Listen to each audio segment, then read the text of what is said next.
Perkenalkan, nama saya Bambang Yogiswara Pratama, Pendidikan Sejarah Angkatan 2019, NPM 1921711067.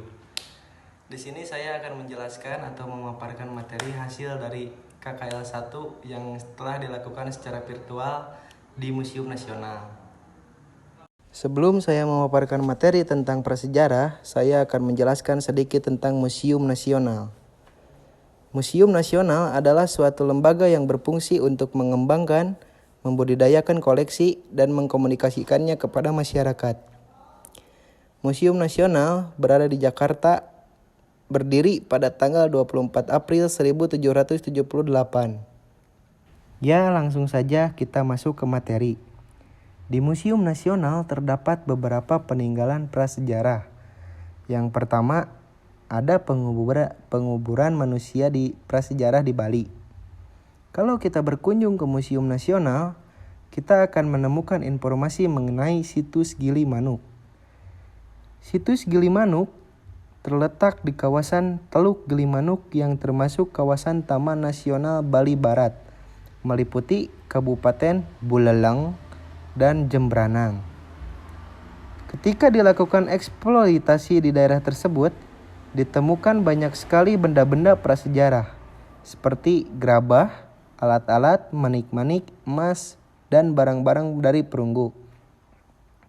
Selanjutnya, peninggalan yang kedua, yaitu Aceh.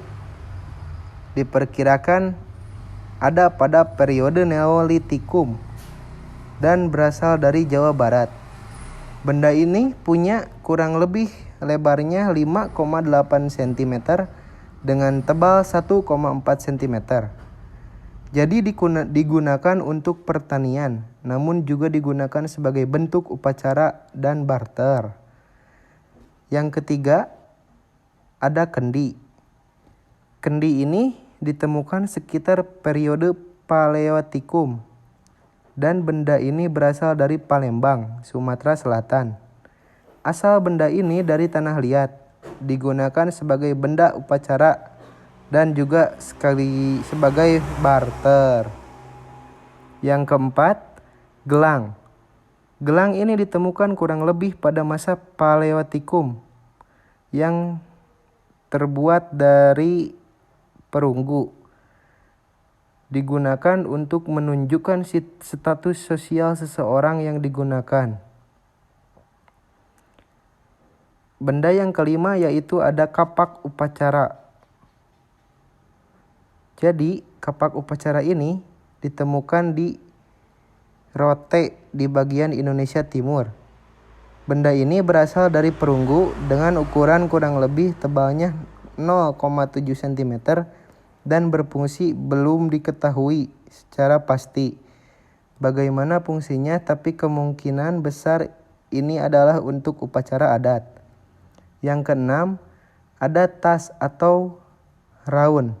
Jadi, tas ini ditemukan di Irian Jaya yang berasal dari serat batang anggrek.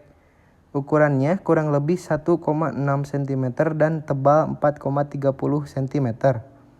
Tas ini biasanya digunakan untuk membawa bahan-bahan makanan dan bahan-bahan lainnya.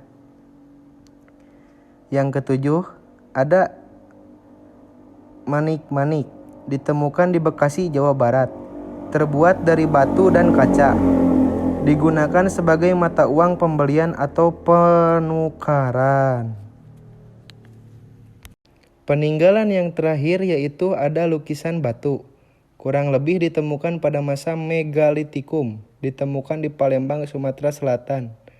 Terbuat dari batu, tebal 45 cm. Berikut merupakan dokumentasi pada saat mengikuti KKL secara virtual di Museum Nasional.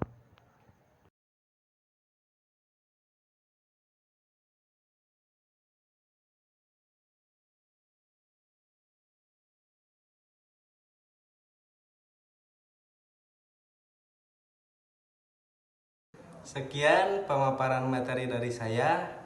Mohon maaf apabila ada kekurangan.